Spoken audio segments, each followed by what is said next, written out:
On behalf of the governing body, I can say that we really appreciate your attending this Pursue Peace convention. Speaking of peace, we love the serene setting here at our world headquarters on Blue Lake in New York State. At times, the water is as smooth as a mirror. We occasionally see eagles and hawks fly by.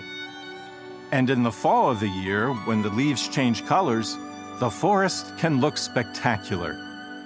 More important than this tranquil setting, though, is the abundant peace that Jehovah has given to his organization. We can say this because of the peace and harmony that unite us, no matter what our nationality, language, race, tribe, or social background is. This, for me, was a bit awkward and tone deaf. You have there Kenneth Cooke, arguably the most wooden of the governing body members, the one who's probably the most awkward on camera. And he's presenting this introductory segment at the beginning of the convention. Indeed, you get these segments at the beginning of all conventions. It's sort of the way they do things.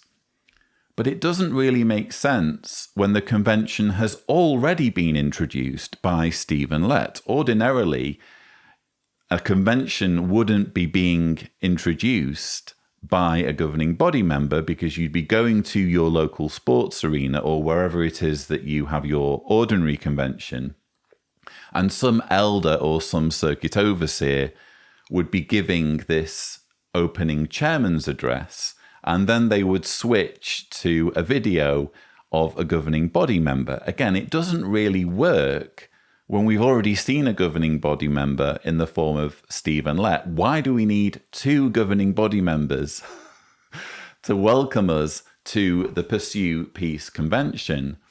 And as for what he's actually saying, again, you can just imagine the writing committee getting together and thinking, right, we need to think of something interesting for Kenneth Cooke to say. What have we got, folks? Well, it's the Pursue Peace Convention. That's our theme. So why don't we talk about the fact that where we're working and where we're living here at our cult compound, it's really peaceful. We've even got eagles and hawks.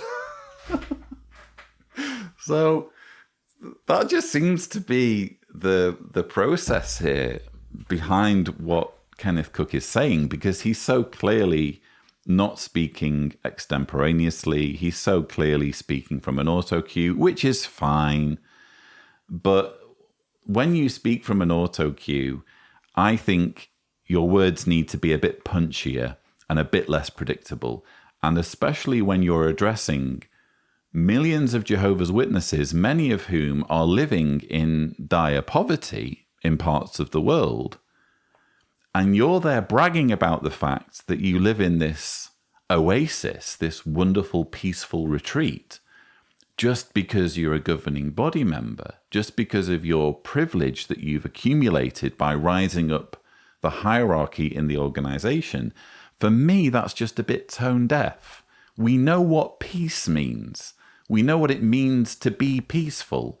You don't need to use the theme of the convention as an excuse to rub it in people's faces that you live in a peaceful, serene, idyllic place.